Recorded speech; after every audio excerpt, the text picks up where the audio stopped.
really knowing how, you wake up somewhere else. You're standing on top of a hill in Granada, in the south of Spain. Below you, the city sleeps. In front of you rises the Alhambra, the old red palace, silent, watchful, unchanged, inside its walls. In a narrow corridor that smells of damp stone, a young woman walks alone. Her name is Isabel. She is almost invisible. She carries a small oil lamp in her hand. The flame trembles as she moves. It is the year 1535. Work on the new palace of Charles V advances slowly. The builders sleep. The soldiers sleep. The palace above is quiet. But Isabel is awake, and while the rest of the Alhambra dreams, she goes down into the hidden levels beneath the palace, where the walls are not just walls, where stone remembers, where something has been waiting, a treasure, a key, and the spectre of a soldier who should not still be there. You're still in your own bed, in the dark. Your body is resting, but your imagination begins to walk. Without moving a muscle, you find yourself somewhere else. You're still you, but you're no longer in your room. You're standing on top of a hill in the south of Spain, where the city of Granada sleeps at your feet. In front of you, cutting into the night sky, rises the Alhambra, reddish walls, towers leaning over the valley, roofs, courtyards, and hidden gardens. It is night. There are no tourists, no lines, no cameras, only the red palace, quiet, watching over the city as it has done for centuries. You don't know the exact year. You don't need to.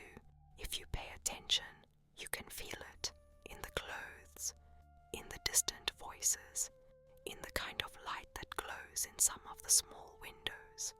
You are in the 16th century, roughly the year 1535. A few decades ago, the Catholic monarchs entered Granada. The last Nasrid king, Boabdil, has already left. The flags have changed, the prayers have changed, but the stones are the same. And here, stones take a long time to forget. Inside the fortified walls, among old Islamic palaces, something new is rising. If you walk forward a few steps, you see it, a large square mass of pale stone with thick walls, straight lines, proportions that feel different from the slender Nasrid arches.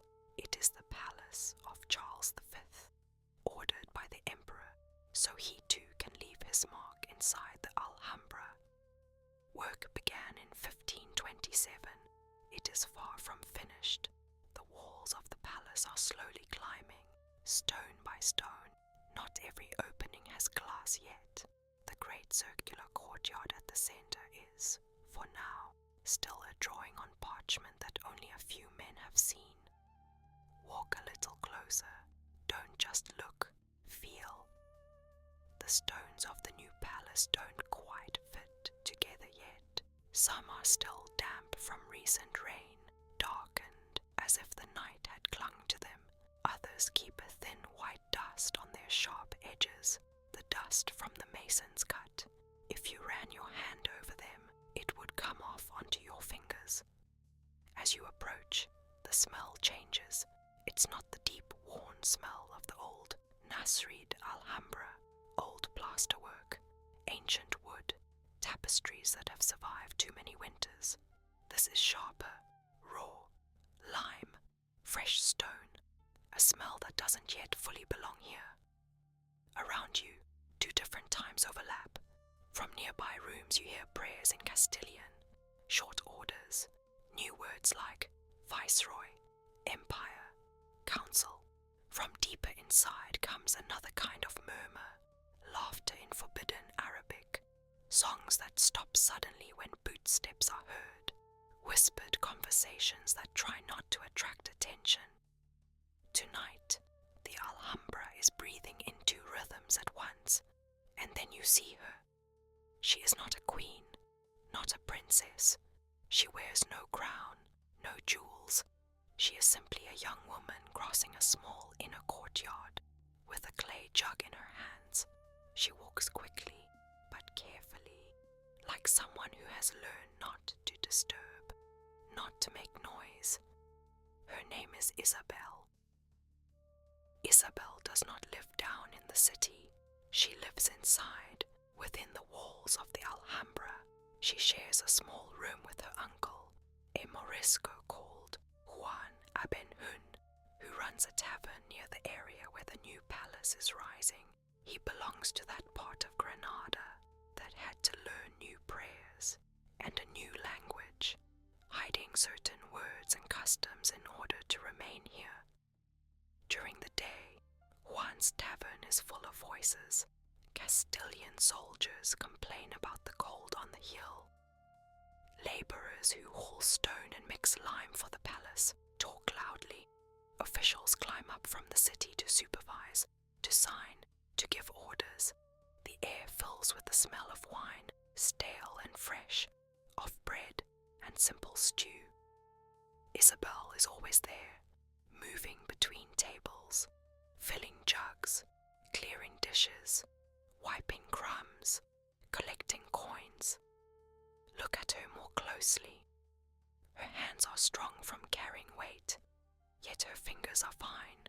Her dark hair is tied back in a practical way, so it doesn't get in the way. Her gaze is quick. She doesn't play along with the gestures of the men who drink. She doesn't try to draw their attention. And yet, she sees more than many of them. Sometimes, when she crosses the courtyard to fetch water, she allows herself a small detour. Her steps, usually so precise, take her toward a Nasrid arch that opens onto one of the old palace courtyards. Through that arch, the Alhambra shows another face. Slender columns, tiles with geometric designs, fountains where water falls slowly, Arabic verses carved into plaster repeating over and over that only God is victorious. Isabel cannot read Arabic. She doesn't need to understand the words. She looks at them the way you look at something alive, something that keeps speaking even when you don't know the language. Sometimes, when no one is watching, she lets the tip of her finger trace one of those lines, very slowly, as if she wanted to learn it through her skin. Then she goes back to the tavern, back to the jugs, the tables, the noise. You follow her without making noise either. The Alhambra around you is not the one you see on modern postcards. There are no electric lights on the towers, no explanatory panels, only torches, oil lamps, and long shadows that grow and shrink with each small movement of flame. Listen. By day the new palace is a storm of hammer blows, shouted orders, the creak of scaffolding. At night all that stops, but it doesn't disappear completely. It hangs in the air like a recent memory. If you shut your eyes, you can almost hear the day layered over the present silence. Stones being dragged, chains, men calling to each other. Then, once again, nothing. Tonight you are inside that nothing. The tavern slowly empties. Men stand up one by one, scraping chairs, leaving coins on the wood. They head to their lodgings inside the compound, to shared rooms, or to corners where they can roll out a blanket. Juan Abenhun begins to tidy up. He blows out one candle, then another, then another. The light in the room gets lower, softer. The noise sinks down to dull knocks, to the faint clink of stacked cups. Isabel is still moving, but her rhythm changes. She is no longer rushing to serve tables. Now she cleans more slowly. She gathers the last crumbs. She wipes a wine stain from the floor with a damp cloth. She does small, almost invisible things that close the day. You notice how, as the tavern dims, another part of the Alhambra lights up for her. One bolts the main door with a heavy bar. The sound of iron against iron rings through the room and hangs there for a second. He says something under his breath, maybe a prayer, maybe a short phrase in learned Castilian mixed with older words. Then he disappears behind a curtain, back to his bed. Now it's just you and Isabel. The only light left is a small oil lamp. Isabel takes it between her fingers. She adjusts the wick, makes sure the flame is not too strong, not too weak. It's a movement she has done so many times that her hands almost do it alone. Twist, a tiny breath, correct, the light steadies, trembling just a little. For a few seconds, she doesn't move. She shifts her weight from one foot to the other, looks at the door that leads to the courtyard, looks back into the dark tavern, looks down at the lamp. You could almost think she is asking herself if she really wants to do this. Then she takes a slow breath and steps toward the door. She opens it. Night air slips in like a quiet wave, cooler, heavier, with a touch of moisture that wasn't there inside.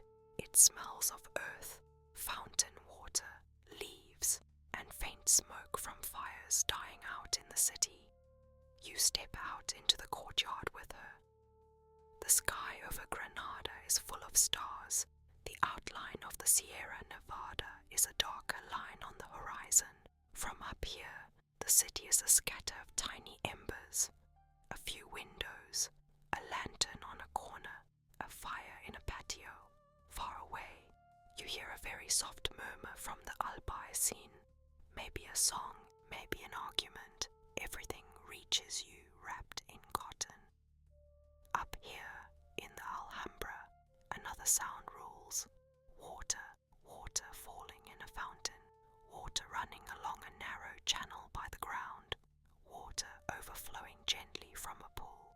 It's a constant, quiet thread that fills the gaps in the silence without breaking it. Isabel crosses the courtyard. Her steps on the stone are barely audible. She has learned to walk without leaving a trace. Her body knows the way. It's night, but she doesn't have to think about which path to take. She turns right, skims a wall, passes under an arch. You go after her, feeling how the air changes temperature and smell in each section. Here more wood, there more lime, a little further on more damp. She stops in front of a modest door, lower than the others. There are no big carvings, no inscriptions. It looks like a service door. Precisely for that reason, almost no one pays attention to it. Isabel rests her hand on the wood, feels the cold. For a brief moment, she keeps her palm there, as if she were listening through her skin. Then she pushes. The door opens with a soft creak. On the other side is a stairway going down. You can't see the bottom, only the first few steps, lit by the circle of light from the lamp.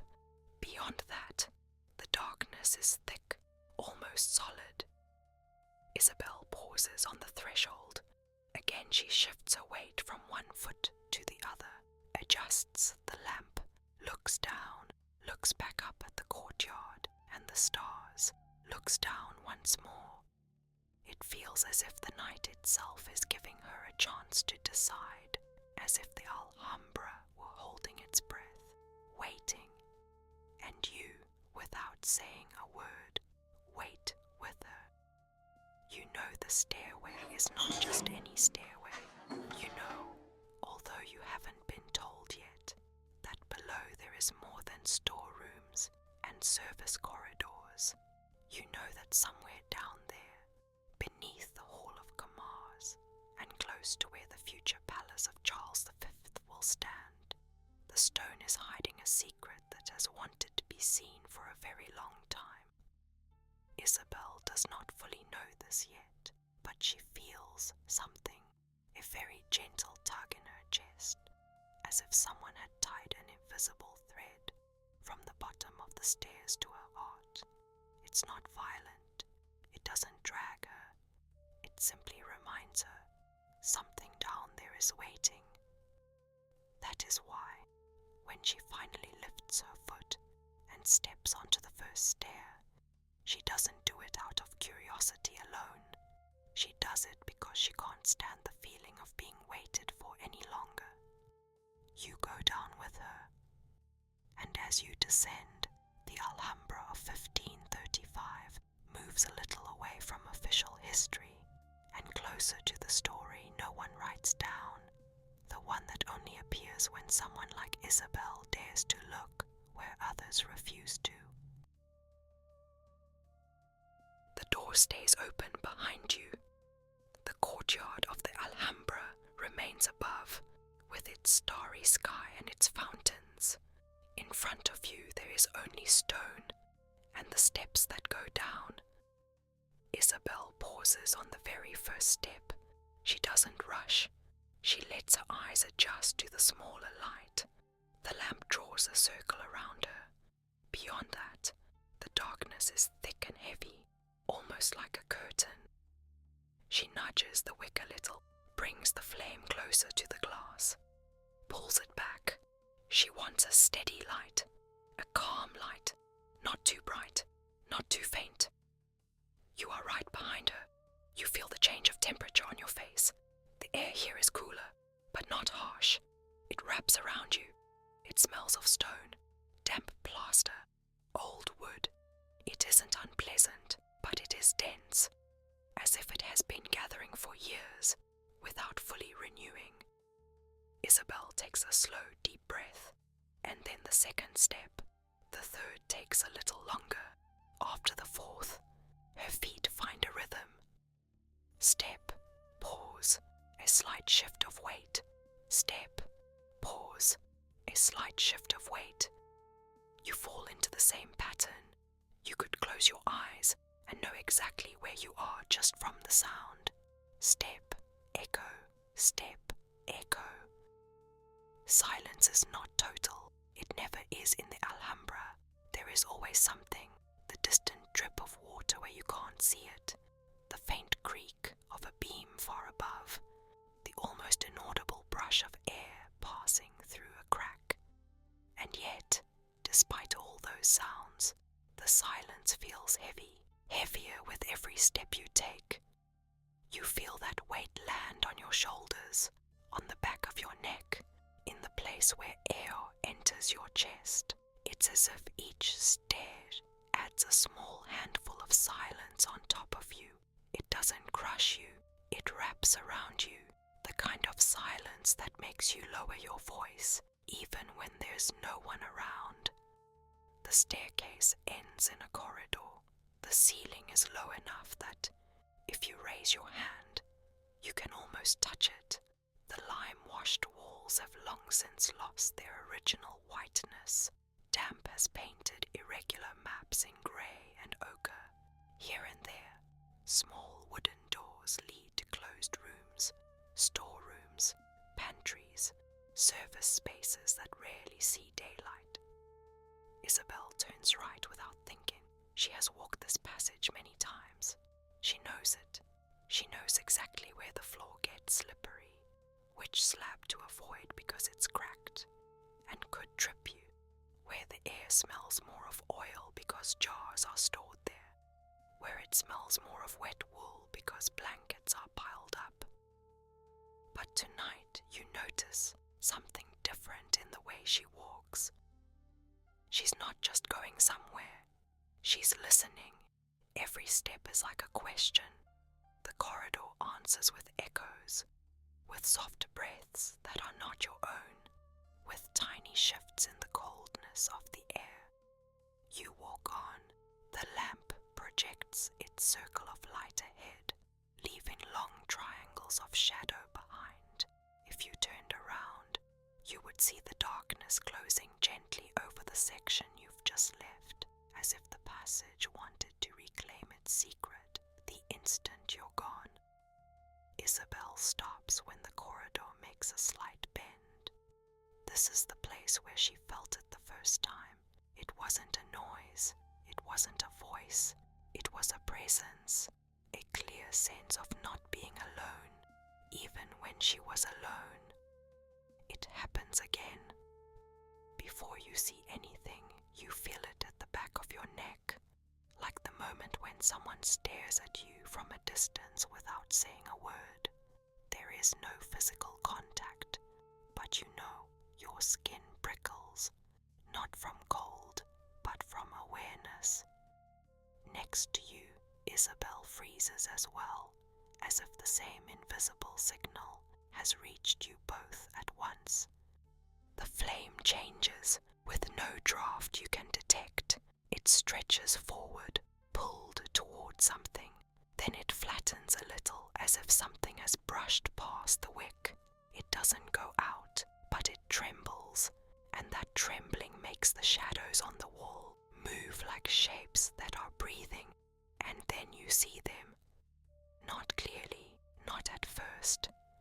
They are patches of light slightly denser than the darkness around them, a vertical shape, like a body leaning against the wall, another, smaller one, peeking from a corner and retreating when you try to look straight at it. If you let your gaze soften, more appear, pale outlines sliding in and out of the circle of light, making no sound, never quite touching the floor. They aren't detailed enough for you to describe their clothing, and yet your mind recognizes things. One figure seems to wear a long robe that falls to the ground. Another has the straight bearing of a soldier, even if you can't pick out armor plates. Another bends forward, as if forever carrying something heavy.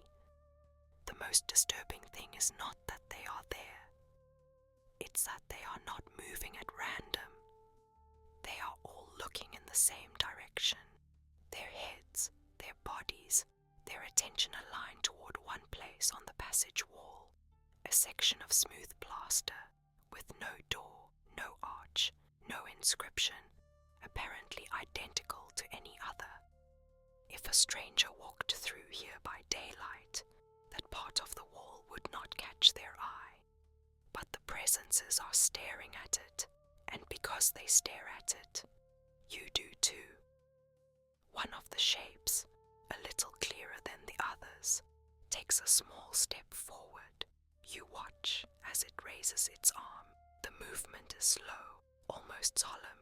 Its translucent hand stretches toward the wall. It doesn't quite touch. It hangs there, a few inches away, pointing, marking, calling. You don't hear clear words, but the air is thick with sentences that never fully form. If you focus, you catch fragments, something like here, something like still, a syllable that might be a name, maybe yours, maybe someone else's. Isabel, who until now has kept the lamp close to her chest, lifts it outward. Light washes over the wall. At first you see nothing but plaster and stains, but when you step closer, something looks different, a faint horizontal line where the texture changes, as if there were once a joint, an edge, a place where, if you knocked, the sound would be different. She doesn't knock, not yet. She takes a step forward, not a big step, a careful one. She shifts her weight, looks at the wall, looks down at the floor, feels her heart striking against her ribs, harder than before. The hand holding the lamp grows a little damp. You can see the shine on her knuckles. She adjusts the wick again, not because it needs it, but to have something to control. You are close enough to touch her shoulder. You don't, you just stand with her. The presences do not come closer. They don't disappear either. They hold their positions at the sides, behind you, up ahead, as if they themselves have formed a corridor inside the corridor, leaving the way clear from Isabel to that patch is an invitation and also a boundary. Isabel stretches out her free hand. When her palm meets the stone, the first thing she feels is cold. Not a surface chill, but a deep cold. Her skin knows the difference between something that has been in shade for a few hours and something that has been shut away from light for decades. Then comes another sensation, subtle, almost impossible to describe. For a heartbeat, the stone seems to answer. Not physically, it doesn't sag, it doesn't crack, but there is a tiny shiver, a pulse, an ancient, sluggish pulse, as if when she touched that exact spot, something dormant had been awakened. In the same instant her hand presses against the wall, the presences intensify. They don't rush forward, but their outlines sharpen slightly. One or two seem to lean in, as if trying to see better. Others turn just enough that, for a moment, you feel their attention pass through Isabel and into you. They still don't speak, they still don't make a sound, but the message is unmistakable. This is the place. You realize that, even though you are underground, you don't feel trapped. The dominant sensation is something else, that you are standing on an edge, as if you were in a doorway between two rooms, between two times, between two stories. Behind that stretch of wall there is something that doesn't belong to the corridor or the storerooms or daily chores. Behind that wall there is a secret that has been calling patiently for years. Isabel slowly lifts her hand away. Neither she nor you say a word. You don't need to.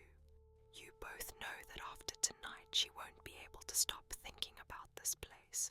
She won't be able to pour wine without remembering the feel of that stone in her palm. She won't be able to cross the courtyard without feeling the gentle tug down the stairs, toward the bend in the passage where the souls always face the same point. The presences begin to fade, one by one. One goes out like an ember losing its glow. Another melts into the shadow of a doorway. Another folds into itself and slips into a crack. The corridor regains its ordinary look, a low, whitewashed passage, quiet, unremarkable. Only you and Isabel know it isn't ordinary anymore. When you climb back up toward the courtyard, the lamp lights her back and your path. Each step up feels a little longer than when you came down. The air grows warmer as you approach the surface. From somewhere you hear the murmur of a fountain again, and the faint scent of leaves drifting in from a nearby patio. When you step through the door, the sky over Granada opens above your heads once more. The stars are where they were. The city still glows below, as if nothing has happened. One Abenhoon is asleep. No one has seen you. But you know, and Isabel knows, that beneath the splendid halls of the palace, beneath the Hall of Comares, beneath the orders of Charles V and the memory of Nasrid kings, there is a wall that beats faintly, and that a group of presences, neither fully alive nor fully gone, keep pointing at it, night after night, waiting for someone who dares not just to touch it, but to break it open. Dawn comes over Granada. You don't see the sun directly at first. You feel it instead. The night loosens its grip on the air. The cold lifts just a little. Somewhere far below, in the gardens and fields of the valley, a rooster calls once. Another answers. The sound drifts upward, thin and distant. Up on the hill, the Alhambra wakes slowly. Stone holds the night longer than earth does. Shadows remain in corners, even as the light grows. The fountains continue their steady murmur, unchanged, as if they belonged more to time itself. than to any particular hour. In Juan Abenhun's tavern, the day begins like so many others. The smell of last night's wine fades beneath the smell of fresh bread, warm broth, stirred ashes. Isabel is awake before most people.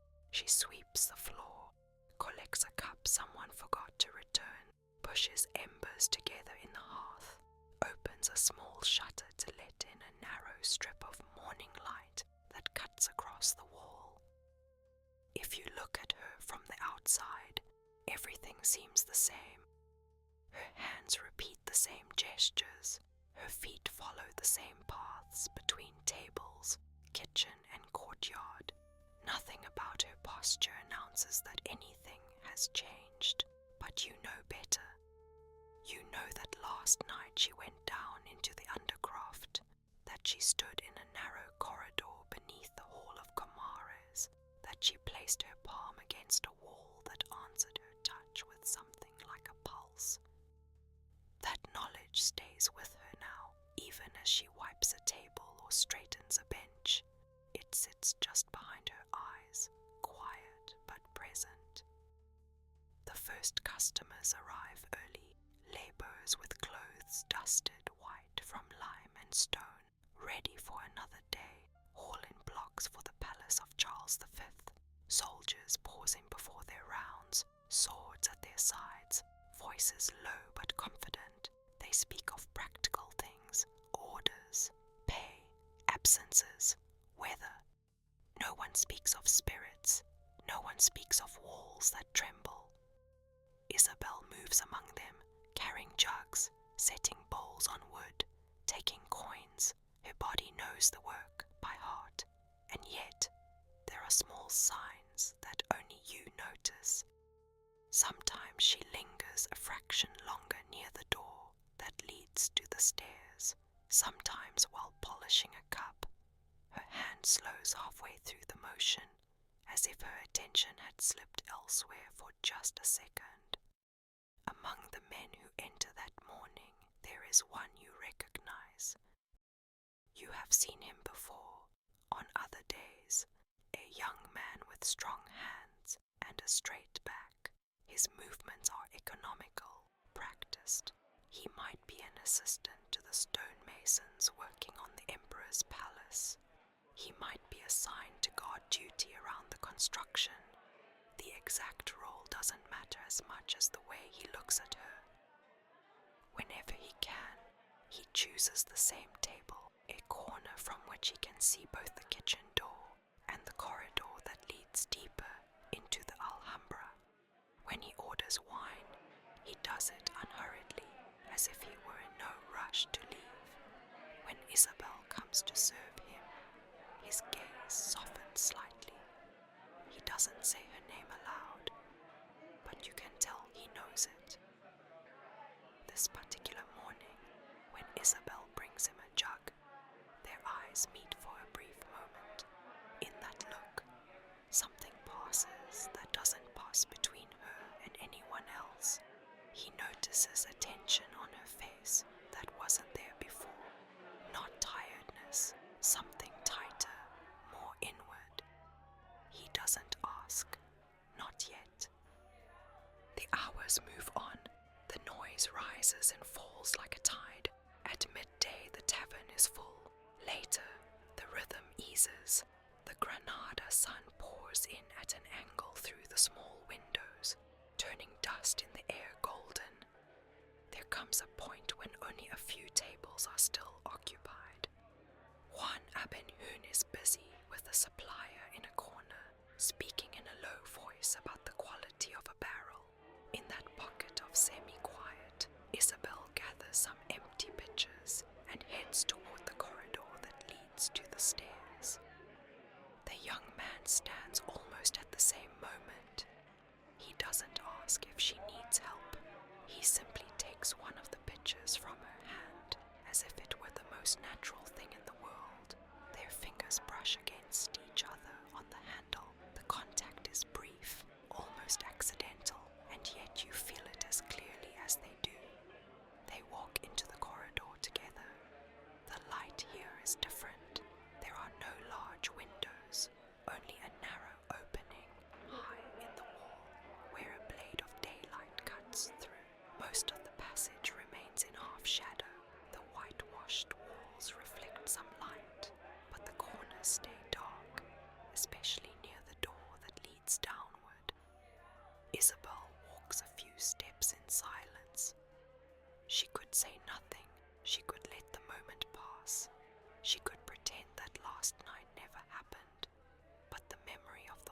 was too present.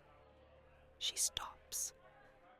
The young man takes one more step, then turns back toward her.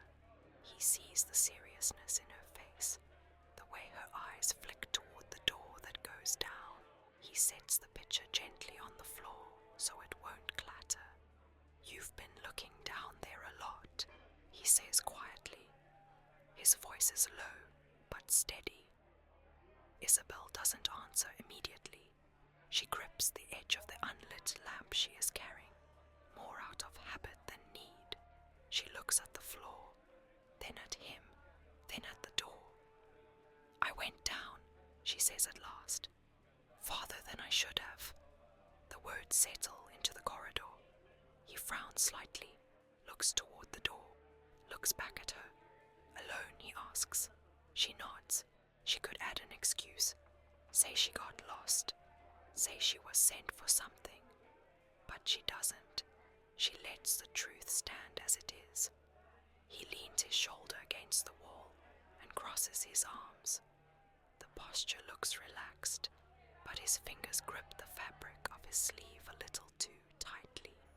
"What did you see?" he asks. Isabel closes her eyes for a brief moment.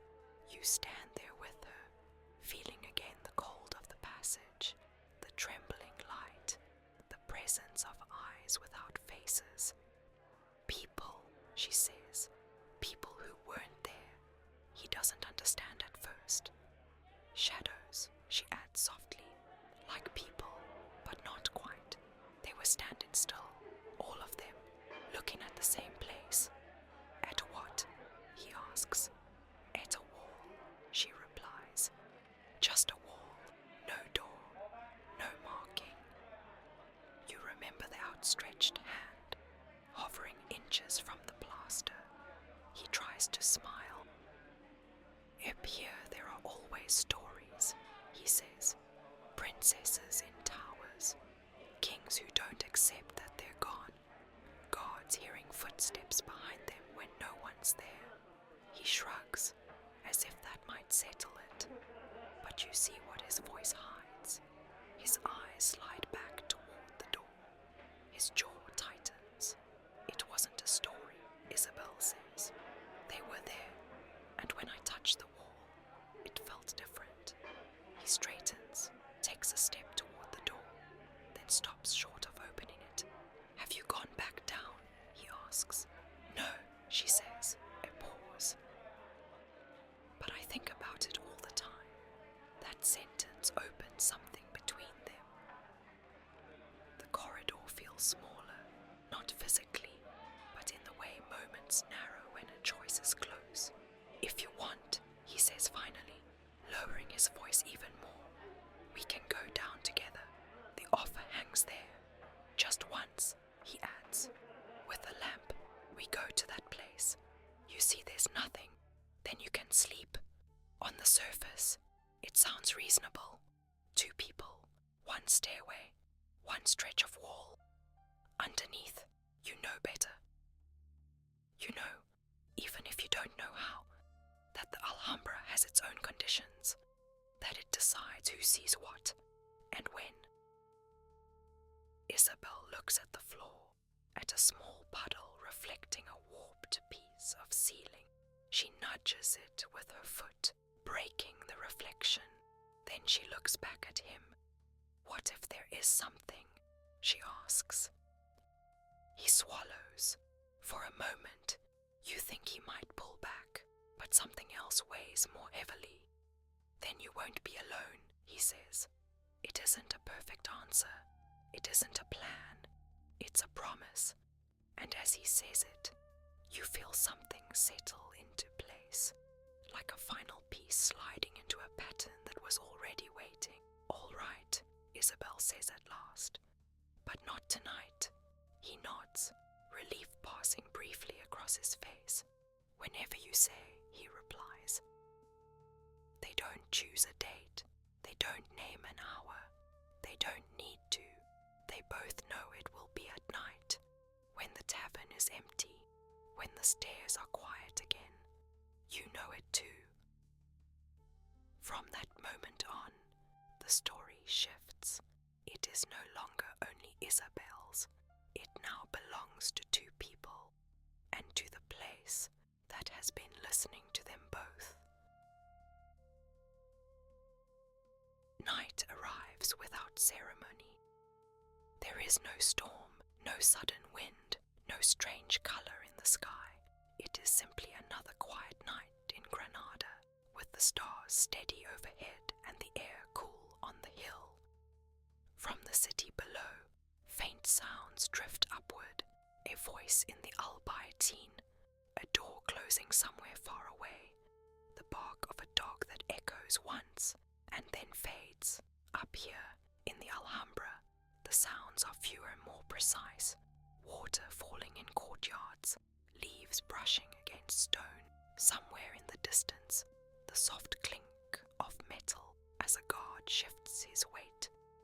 Inside Juan Ibn Hun's tavern, the day winds down. Jugs empty one after another. Men rise from benches, some steady, some less so. Chairs scrape the floor. Coins clink against wood. Juan moves methodically, counting, storing, wiping. Isabel helps without thinking, her body following a rhythm learned over years. Gather, clean, extinguish. But you know this is not just any night. You feel it in the way the air seems to hold itself, as if something were waiting just beyond the edge of attention. You see it in the way Isabel lingers, only a fraction longer, each time she passes the door that leads to the courtyard. Eventually, only one late customer remains, nursing his drink and murmuring to himself. One gives him a gentle but firm look, and the man understands. He drains the cup, leaves a few coins, and goes.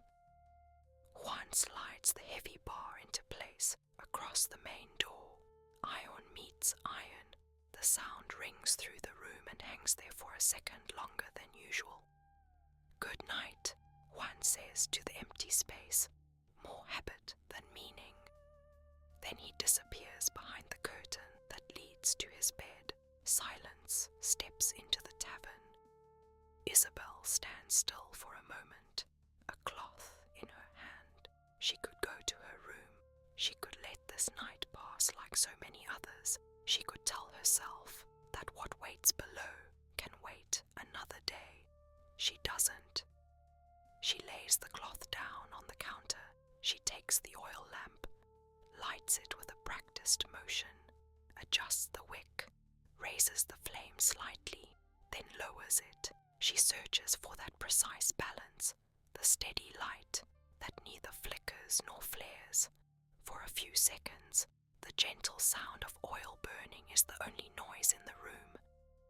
Then comes a soft knock at the courtyard door, not loud, not urgent, just enough to say, "I'm here." Isabel opens the door. Outside, in the shadow of a column, the young man is waiting. He is dressed as he always is for the night on the hill, practical, layered, unremarkable. In one hand, he holds a second lamp, unlit. In the other, he carries the tension of someone who has had all day to change his mind, and chose not to. "Are you sure?" he asks quietly. The question is almost ceremonial. Isabel doesn't answer with words. She nods once. They step into the courtyard together. You go with them. The air is cool against your face. It smells of water, cold stone, leaves that still hold traces of the day. Above, the sky opens wide, dark, clear, scattered with stars. The towers cut solid shapes out of the night. Below, Granada glows softly, a pattern of distant lights. They walk in silence. Their footsteps sound louder than they want them to. Isabel places her feet carefully. He matches her pace without comment. At one point, their hands brush in the dark. They don't hold on. Each keeps a lamp. But the brief contact leaves a warmth that lingers. They reach the small service door, that unassuming rectangle of shadow that leads down. Isabel slows. just barely. She breathes in, lets it out. She brings her lamp close to his and lights the wick of the second one. For a moment the two flames touch. 2 lights, 2 breaths, 2 decisions. Then she steps onto the first stair. The descent is familiar now, but different. You recognize the smell, the cold, the way sound changes as the stone closes around you. But this time there is a new rhythm. 2 sets of footsteps, 2 echoes answering each other. Listen to it. Step, step, echo, echo, breath, breath. The corridor opens below. The overlapping light from the 2 lamps deepens the shadows. The low ceiling, the stained walls, the closed doors. Everything is as you remember it. And yet, small details stand out now. A cobweb glinting in the flame. A fresh scrape on the wall where something heavy has brushed past. Isabel moves toward the bend where the presences stood before. Her pace is steady but unhurried. Every few steps she adjusts the lamp, closer, farther, measuring the space as if it could respond. The young man says nothing. You sense his questions, his unease, but he understands that silence is part of what this place demands. When they reach the stretch of wall, Isabel stops. There are no visible presences this time, no pale shapes in the air, but the atmosphere is different. The cold here is more focused, more intent. The light doesn't spread as freely, it presses. It's here, Isabel says softly. The young man steps closer to the wall. He lifts his lamp, lowers it, runs his fingers over the plaster, finds the faint horizontal line where the texture changes. It sounds different, Isabel says, when you touch it. He nods. From the shadow, he pulls out what he brought with him, a heavy iron bar, borrowed from the construction works. He grips it with both hands and looks at her. If we hear anyone, he murmurs, we stop. It is a simple rule, a way of holding on to the idea of control. He swings. The first blow lands with a dull, spreading sound, iron against stone. The noise travels down the corridor, up the stairs, into spaces you cannot see. No voices answer. The second blow cracks the surface. Small flakes of plaster fall to the floor like dirty snow. The third and fourth strikes deepen the fissure. With each impact, the air vibrates more noticeably, as if something behind the wall was shifting in response. You feel it, not as movement, but as a tension. At last, the iron finds a weaker point. A stone block gives with a grinding sound. When he pulls it free, darkness opens behind it, breathing out a colder air. Isabel raises her lamp. Just inside, you see the rounded shoulder of a clay jar, its surface dulled by dust and fine webs. Beside it, another shape mirrors it. Help me, she says. Together, they drag one jar into the corridor. It scrapes heavily against the floor. When it finally settles, Isabel rests her hand on the rim. She hesitates, feeling the roughness, the dust clinging to her skin. The young man wedges the iron bar beneath the lid. He levers carefully. The clay cracks, pieces fall inward, and then you hear it. A bright metallic sound, alive, unmistakable, coin shifting, colliding, settling. Isabel tilts the lamp, light spills into the jar. Gold answers in scattered flashes. Some coins are worn, dulled by time. Others catch the fire sharply, almost aggressively. The young man reaches in, unable to help himself. His fingers sink into metal. He lifts a handful and lets it fall back. The sound rings through the passage, bright and intrusive. It feels wrong here, too loud, too present. Isabel feels it too. While he listens to the music of the gold, she senses something else. At the bottom of the jar, beneath the coins, there is an edge that doesn't belong. She moves some pieces aside. Her fingers find something colder, harder, not round. She closes her hand. When she lifts it, she is holding a key. It does not shine. It draws no attention to itself. Its shape is simple. Its metal dark and cold. On the bow there is a mark, geometric, ambiguous, that could be a Nasrid pattern, or a stylized hand, or a key within a key, like the symbols carved on gates throughout Granada. As soon as she holds it, the space seems to tighten. The cold of the metal travels into her skin, up her arm. "What is it?" the young man asks. "I don't know," she replies, "but you sense it clearly. This is not just an object, it is a link." Isabel leans closer to the opening behind the jar. The lamplight reaches farther now, revealing that the cavity does not end there. Beyond it, the stone recedes, opening into something deeper. A tunnel. Its walls are rougher, less finished, not built to be seen, built to be used, hidden, forgotten. Cold air flows from it, heavier than before, carrying the smell of damp, iron, and something older still. The young man swallows. "We've already found more than we should," he says quietly. His eyes remain fixed on the darkness. Isabel looks at the key, at the gold, at the tunnel. She understands, with a clarity that almost frightens her, that the treasure was never the point. The coins were a surface, a distraction. The true secret lies ahead, where the light barely reaches. She steps forward, not quickly, not dramatically, just one deliberate step. Her lamp enters the mouth of the tunnel. The light bends into it. You follow with your gaze. Behind her, the young man hesitates for a single heartbeat. Then, as before, he chooses not to let her go alone. He grips the iron bar, draws a breath, and steps after her. The wall is open. The treasure is exposed. The key is in Isabel's hand. And the night of 1535 has crossed fully into the part of the Alhambra where stories stop being told and begin to be remembered.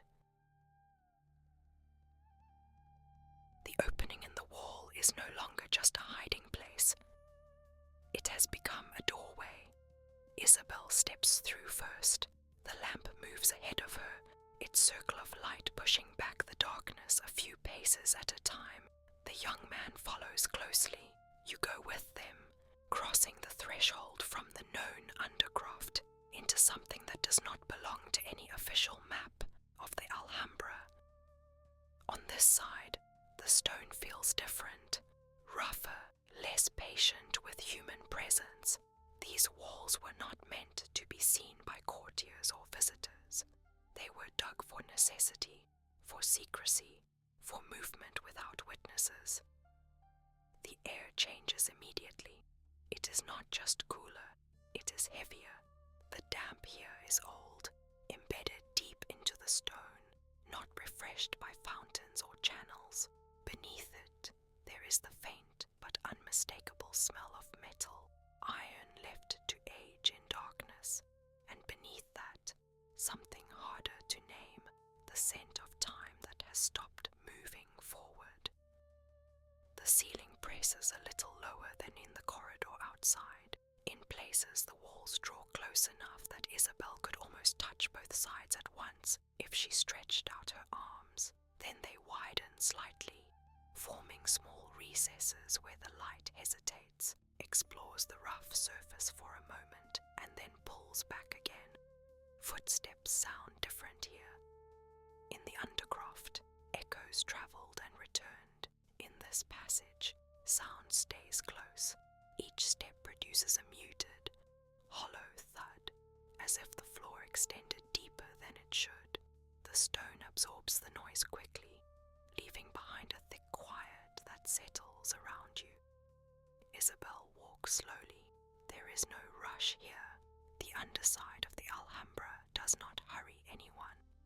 Her left hand remains closed around the key. Every few steps she tightens her fingers slightly, reassuring herself that it is still there. The metal does not warm. It remains cold, silent, indifferent to the lamp's flame. The young man carries the iron bar over one shoulder. The hand holding his lamp trembles just enough for you to notice. Every now and then he clears his throat, not to speak, but to remind himself that he still can. You watch the walls as you move. In some places, the lime has fallen away completely, exposing bare stone in uneven shades of grey and brown. In others, there are marks, old handprints, smears, scratches, traces left by people who once moved through here quickly, or with difficulty, or in fear. Some marks are high, as if someone had braced themselves against the wall. Others are lower, near the floor, as if someone had stumbled. Then the air shifts again. It is subtle, but unmistakable. A colder current slides along the passage and wraps around your faces. It does not come from any visible opening. It feels as though the cold is radiating outward from the stone itself. The flame of Isabel's lamp stretches forward, drawn toward something unseen. The young man's flame does the same. Do you feel that? He whispers. Isabel nods without turning her head. The passage widens slightly, just enough to form a small chamber, no larger than a modest room. The walls here are marked differently, symbols scratched with something sharp, isolated letters, Latin, Castilian, perhaps the fragment of an Arabic word, half erased by damp. And there, against the far wall, you see him. At first, it is only a shape darker than the darkness around it. Then, as Isabel raises the lamp, the outline sharpens. A man, or what remains of the shape of a man. He is tall, taller than either of them.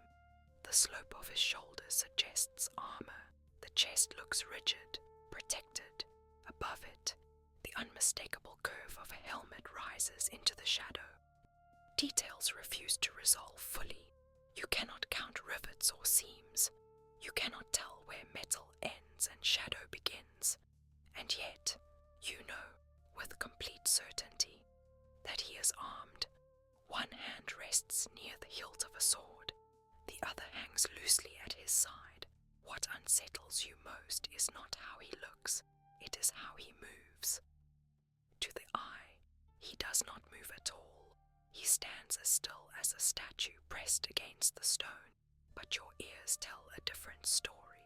From his palm comes a faint, repeating sound, metal shifting against metal, a soft scrape, a restrained clink, as if he were taking tiny steps in place, trapped in a motion that never carries him forward. Time thickens. Isabel stops. The young man stops. You almost forget to breathe. No one has spoken his name, but you recognize him. Anyone who has heard the old stories of the Alhambra would.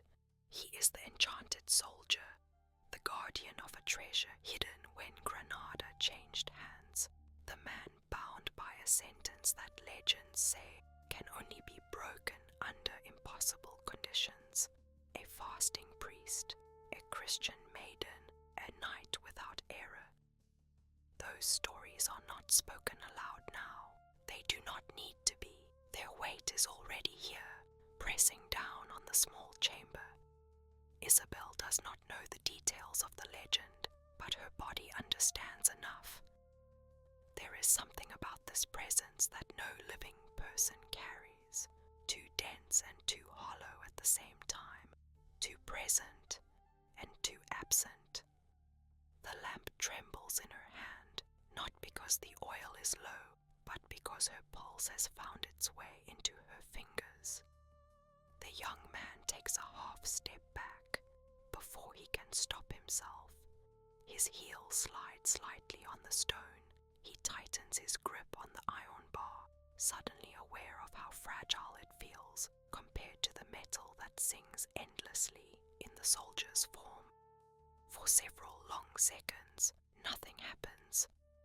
No one speaks, no one moves. The soldier does not raise his head. He does not draw his sword. He does not advance. He remains bound to his narrow eternal circuit.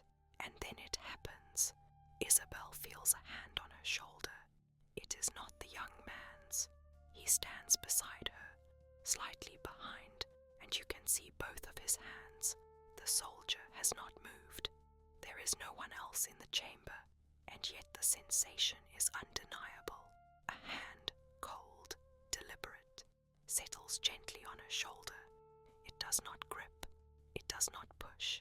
It simply rests there, with a strange care, as if the touch itself carried meaning.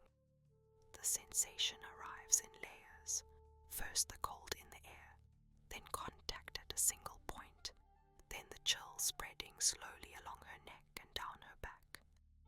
Isabel goes completely still. Some instinct tells her not to turn. There is nothing for the eyes to see. You feel the echo of that touch too. Even without a body, it marks the moment, pressing it deep into memory. The young man reacts on instinct. Seeing her shudder, he reaches out and grabs her other shoulder, firmly. "We're leaving," he says, his voice rough.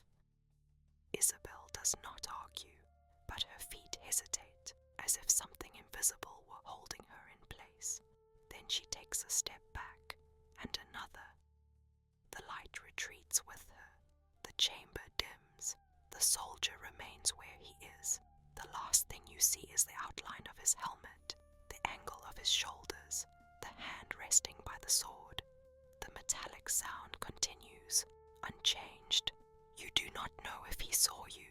You do not know if he recognized you. You do not know if he was waiting. You only know that after that touch, Isabel will never be the same. The way back feels longer. The cold remains, but it has changed. It now carries memory. The walls seem aware, no longer just stone but witnesses. When you return to the opening behind the wall, the treasure is still there. The jar of coins glows under the lamp. The young man, clinging to something solid, scoops a handful into a sack. Each clink feels out of place, too ordinary after what you have seen. Isabel does not look at the gold. She looks at the key. It is still cold, still dull, but now it feels heavier, as if it carried not just the promise of a door, but the weight of a fate she has touched and cannot undo. Together, you drag some stones back into place, disguising the breach as best you can. The wall will never be the same, but it will pass for intact to anyone who is not looking closely. You walk back through the corridor, up the stairs, through the door. When the sky opens above you again, it feels vast. The stars shine with an indifference that almost hurts. The city below continues its quiet life, unaware of what has unfolded beneath the palace. Juan Abenhoon sleeps. No one waits up. No one knows. But the Alhambra knows. And now, so do you. Very slowly, you let the image of the passage loosen its hold. The narrow tunnel fades first. The rough stone pulls back into shadow. The metallic sound of the soldier's armor dissolves into a distant memory. The broken wall closes itself in your mind, not perfectly, but enough to become part of the Alhambra's countless hidden seams. The jar of coins falls silent. The cold key in Isabel's hand becomes smaller, heavier, less distinct, until it is only a sensation, and then even that disappears. The Alhambra returns to the shape most people know. A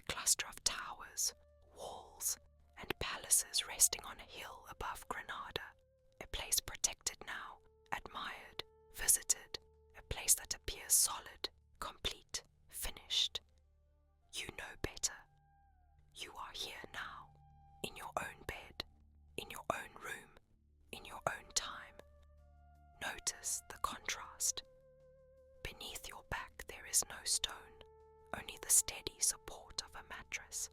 Beneath your head there is no rough straw or folded cloth, only your pillow.